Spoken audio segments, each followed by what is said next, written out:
Hi friends, XL சம்மந்தமான டியூட்டோரியலில் இன்றைக்கி நாங்கள் பார்க்க போகிறது என்ன மாதிரி ரேங்க் கண்டுபிடிக்கிறேன்னு சொல்லி. நார்மலாக ரேங்க் எங்கே ஃபைண்ட் பண்ணுமென்னு பார்த்தீங்கன்னா, ஒரு எக்ஸாம் ஒன்று அட்டெண்ட் பண்ணுறோம், அதுக்குரிய மார்க்ஸுக்குரிய ரேங்க் நாங்கள் பார்ப்போம். நார்மலாக ஒரு ஸ்கூல்னு பார்த்தாலும் யூனிவர்சிட்டிஸ்ன்னு சொன்னாலும் இல்லை வேறு எக்ஸாம்ஸுக்கும் நாங்கள் ரேங்க் பார்க்குறது வளமை. ஸோ இந்த ரேங்க் என்ன மாதிரி பார்க்குறேன்னு சொல்லி பார்க்குறது தான் இந்த டியூட்டோரியல். ஸோ அதுக்கு முதல் நீங்கள் பார்த்தீங்கன்னா என்னோடய ப்ரீவியஸ் வீடியோஸில் என்ன மாதிரி நாங்கள் இப்படியான டேபிள்ஸ் க்ரியேட் பண்ணுறது, போர்டர்ஸ் என்ன மாதிரி போடுறது, டோட்டல் என்ன மாதிரி ஃபைன் பண்ணுற, பேசிக்கான கால்குலேஷன்ஸ் ஃபார்முலாஸ் என்ன மாதிரி செய்கிறது, அப்படியான வீடியோஸ் நான் கொடுத்துருக்கேன். நீங்கள் அதை பார்க்கலண்டா என்னோட டிஸ்கிரிப்ஷனில் அதுக்குரிய லிங்க் இருக்குது, நீங்கள் போய் பார்த்துட்டு வாங்க. அண்ட் இன்னும் இந்த சேனல் சப்ஸ்கிரைப் பண்ணிடலண்டா சப்ஸ்கிரைப் பண்ணிவிட்டு வாங்க. இது full and full IT channel, யூஸ்ஃபுல்லாக இருக்கும். உங்களுக்கு அடுத்தடுத்த வீடியோஸ் அப்டேட் பண்ணும்போது அது உங்களுக்கு இன்னுமே யூஸ்ஃபுல்லாக இருக்கும். ஸோ சப்ஸ்கிரைப் பண்ணிவிட்டு வாங்க. ஓகே, இப்போ நாங்கள் இந்த ரேங்க் என்ன மாதிரி ஃபைன் பண்ணுறேன்னு பார்ப்போம். இதில் பார்த்தீங்கன்னா நான் நேம் கொடுத்துருக்கேன். அண்ட் அதே மாதிரி 3 மார்க்ஸ் ஆட் பண்ணியிருக்கு, அதுக்குரிய டோட்டலும் கொடுத்துருக்கு. இந்த டோட்டல் என்ன மாதிரி ஃபைன் பண்ணுறேன்னு சொல்லி அந்த லிங்கில் இருக்குது, நீங்கள் போய் பார்த்துட்டு வரலாம். ஓகே, இப்போ நாங்கள் ரேங்க் பார்ப்போம். ரேங்க் என்ன மாதிரி பார்ப்போம்னு பார்த்தீங்கன்னா, இப்போ இந்த டோட்டலை வச்சு நாங்கள் ரேங்க் காணுவோம். அதாவது யாருக்கு மார்க்ஸ் கூடவோ அவங்களுக்கு தான் ஃபர்ஸ்ட் ரேங்க் வரும். அதே மாதிரி யாருக்கு மார்க்ஸ் குறையவோ அவங்களுக்கு தான் லாஸ்ட் ரேங்க் வரும்.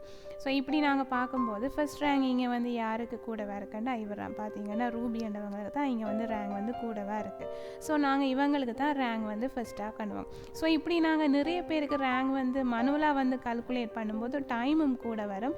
அதே நேரம் நாங்கள் பிள்ளைகளும் விட சான்சஸ் இருக்குது. ஸோ இதை நாங்கள் எக்ஸலில் யூஸ் பண்ணி நாங்கள் சிம்பிளாகவே என்ன மாதிரி ரேங்க் ஃபைன் பண்ணுறேன்னு சொல்லி பார்ப்போம். இதுக்குரிய ஃபார்முலா நீங்கள் பார்த்தீங்கன்னா ஈக்குவல் சிம்பிள் போட்டுட்டு ரேங்க் அண்டு கொடுங்க. இங்கே அவரேஜ் மூலம் நாங்கள் ரேங்க் கொடுக்கலாம். இப்போ நாங்கள் நார்மலாக ரேங்க் அண்டே கொடுப்போம். ரேங்க் அண்டு கொடுத்த உடனே இங்கே நீங்கள் பார்த்தீங்கன்னா இதில் ஒரு சாம்பிள் காட்டும். இதுக்கு நாங்கள் என்னென்ன போடணும்னு சொல்லி நம்பர், ரிஃபரன்ஸ் அண்ட் அதோட ஓர்டர். இப்போ இதில் பாருங்கள், நம்பர்ன்னு சொன்னால் நாங்கள் எந்த செல்லுக்கு ரேங்க் காண போகிறோமோ அந்த செல்லோட நம்பர் கொடுப்போம். இப்போ நாங்கள் எந்த செல்லுக்கு காணோம்னா ஃபர்ஸ்ட் செல்லுக்கு நாங்கள் பார்க்கணும் E2. ஸோ நாங்கள் E2ன்னு சொல்லி கொடுப்போம். தென் கமா போடுங்க. கமா போட்டுட்டு எதுக்குள்ளே நாங்கள் அந்த ரேங்கை ஃபைன் பண்ண போகிறோம், எவ்வளவு பேருக்குள்ளேயும். இப்போ எங்களுக்கு இந்த இவ்வளோ பேருக்குள்ளேயும் தான் நாங்கள் ரேங்க் காணணும். ஸோ இவ்வளோ பேர்ட்ட ரேஷியோவையும் நாங்கள் கொடுக்கணும், ரேஞ்சையும் நாங்கள் கொடுக்கணும். அப்படின்னு பார்த்தீங்கன்னா E2ல் இருந்து E14, E2ல் இருந்து E14. ஸோ இந்த நான் இப்படி டைப் பண்ணும்போது உங்களுக்கு ஒரு டவுட் வரும் கண்டிப்பாக. ஸோ அதை நான் சொல்கிறேன்.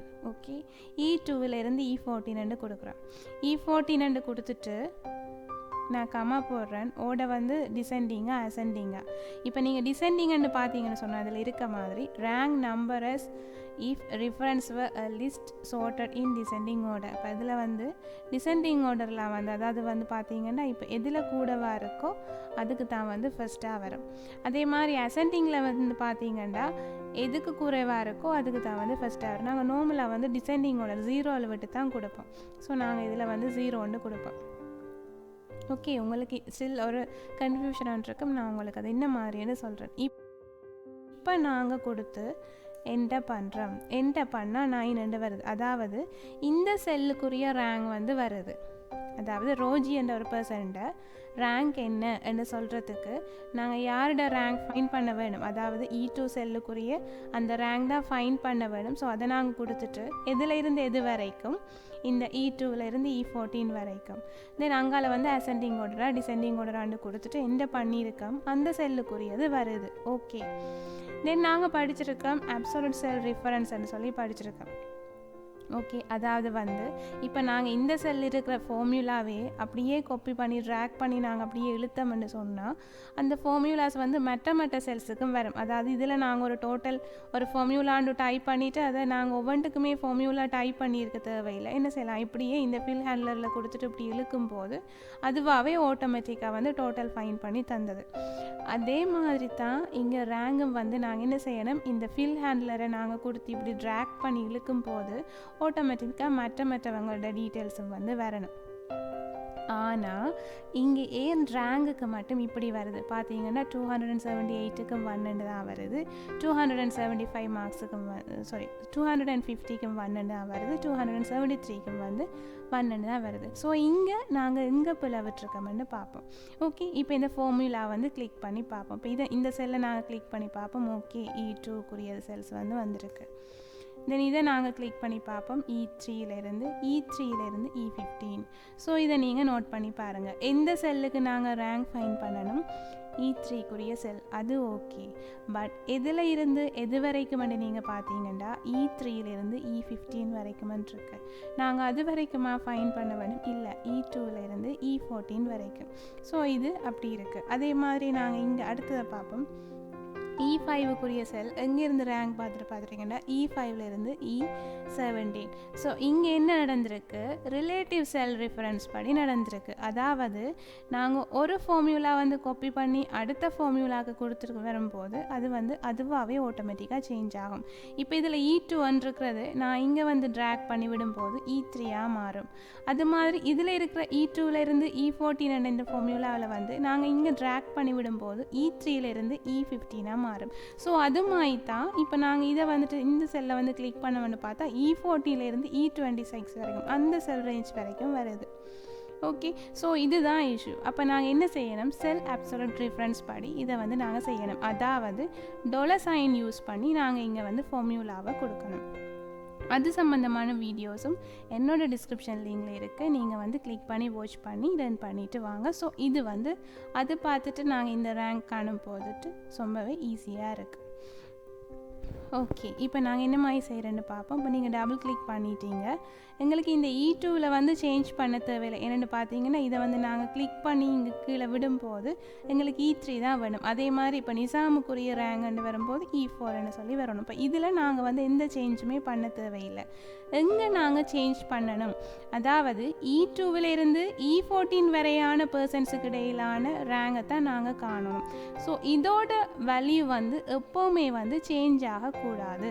ஸோ இது சேஞ்ச் ஆகக்கூடாதுன்னு சொன்னால் அதாவது இந்த ரோ நம்பர்ஸ் வந்து மாறக்கூடாது. E2ன்றது E14 வந்து எப்போவுமே வந்து சேஞ்ச் ஆகக்கூடாது. அப்போ நாங்கள் என்ன யூஸ் பண்ணணும்? ரோ அப்சல்யூட் ப்ரிஃபரன்ஸ் வந்து யூஸ் பண்ணணும். அதாவது இந்த ரோஸுக்கு முன்னால் நாங்கள் என்ன செய்யணும்? $டாலர்ஸ் யூஸ் பண்ணணும். ஸோ நீங்கள் அந்த வீடியோஸ் நான் பார்க்குறேன்னு சொன்னால் சிம்பிளாக சொல்கிறேன். அதாவது ரோ நம்பர்ஸ் மாறக்கூடாதுன்னு சொன்னால் அந்த ரோ நம்பர்ஸுக்கு முன்னால் நாங்கள் இப்படி ஒரு $, போட்டோம்னா அதை நாங்கள் எங்கே ட்ராக் பண்ணாலும் அந்த நம்பர் வந்து மாறாது. ஓகே, இப்போ நாங்கள் இதை கொடுத்துட்டு இப்படி நாங்கள் வந்து ட்ராக் பண்ணி பார்ப்போம். இப்போ சரியாக வந்துட்டு தானே பாருங்கள். அதாவது வந்து எங்கே நாங்கள் கிளிக் பண்ணாலுமே அதுக்குரிய ஃபார்முலா வந்து பார்த்தீங்கன்னு சொன்னால் E2விலேருந்து E14 வரைக்கும் தான். அப்போ இதையும் பார்த்தீங்கன்னா E2விலேருந்து E14 வரைக்கும். ஸோ இப்போ சரியாக வந்துட்டு இன்கேஸ் நாங்கள் இதே வேல்யூவை வந்து வேறு ஒரு இடத்த ட்ராக் பண்ணி இந்த G என்ற செல்லுக்கூடாக நாங்கள் வந்து ட்ராக் பண்ணி போடுவோமா இருந்தால் என்ன நடக்கும்? இதில் இருக்கிற வேல்யூ வந்து அதாவது E இருக்கிறது மற்ற மாதிரி ரிலேட்டிவ் செல்வின் படி Fன்னு சொல்லி வந்துடும். ஸோ நாங்கள் இதுக்கும் என்ன செய்யலாம்? கொலம் அப்சல்யூட் செல் ரெஃபரன்ஸ் யூஸ் பண்ணி கொலமுக்கு முன்னாலேயும் நாங்கள் என்ன செய்யலாம்? $சைன் போடலாம். ஸோ இப்போ நாங்கள் இந்த கொலம் நேமுக்கு முன்னாலேயும் $சைன் போடுறோம். So simple. ஸோ இதை நாங்கள் என்ன செய்யலாம்? $சைன் போட்டுட்டு என்டர் பண்ணி கொடுத்தோம்னா இங்கே வந்துட்டு இப்படி ஒரு வேல்யூ வரும். Okay, see you in next video. Bye.